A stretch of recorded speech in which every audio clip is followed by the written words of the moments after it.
happy Friday to you. It is October 21st and time for this week's Friday Funnies. And I need to start by telling you that this edition of the Friday Funnies may be the last thing you ever see.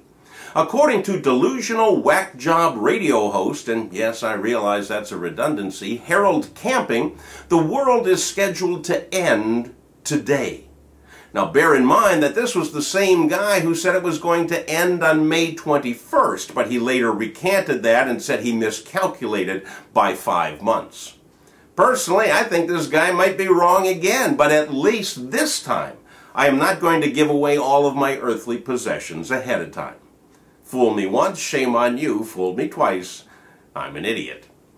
At least the end of the world would put an end to some of the weird things that have been going on this week. President Obama embarked on a bus trip to North Carolina, but the truck that was carrying his presidential teleprompter was stolen right from under the eyes of security.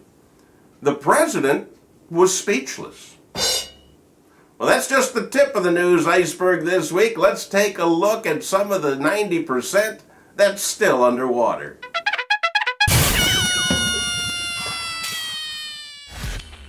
Doreen Wallace is an 82-year-old woman who was visiting her dying husband in the Greater Niagara General Hospital in Niagara Falls, Canada.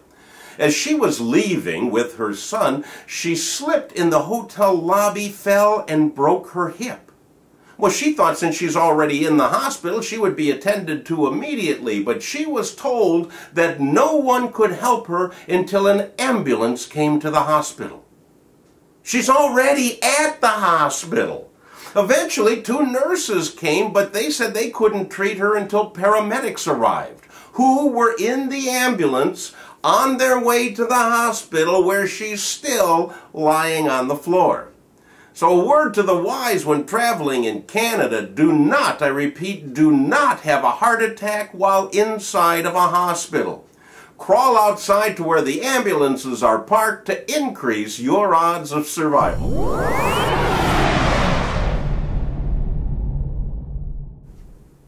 A man in Chicago called 911 to complain that his wife was assaulting him with cupcakes. Apparently she got angry at him, started throwing what was nearby, which happened to be cupcakes. And when the police arrived, they found the man covered in frosting and cake crumbs, and there was cupcake shrapnel everywhere. Apparently, it turns out this couple has a history of domestic disputes, but this is the first one to ever involve, dessert. The woman was charged with domestic battery in order to stay 100 yards away from all bakeries, pastry carts, and PTA bake sales.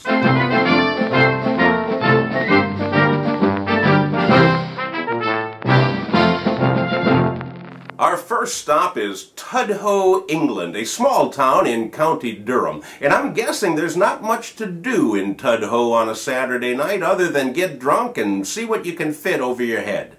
This was the case when a 26-year-old man who had been drinking all night decided to put a toilet seat, or should I say a loo seat, over his head. And to this I say, hey, who hasn't? But this lad wanted to see if he could squeeze his entire body through the seat. And he got halfway through, but then he got stuck.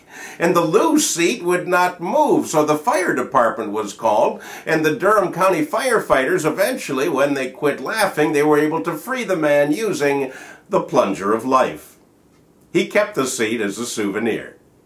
From here, let's go to Yatala, Australia.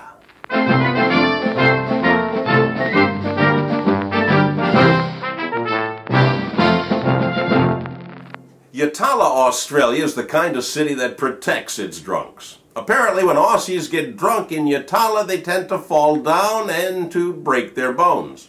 So because of this, the Yatala pubs are replacing their concrete sidewalks with rubber ones. So now, when the drunks take a tumble, they don't hurt themselves and they can bounce right back. Personally, I think this would be a great idea for the Greater Niagara General Hospital. They could put this rubber stuff in the lobby of their hospital, so the next time an old lady comes through and breaks her hip and falls down, at least she can be more comfortable until the ambulance arrives. Hey, that's all I have for you this week. Thanks for joining me on the Friday Funnies. And I'll tell you this, if the world doesn't end today, I'll see you next week.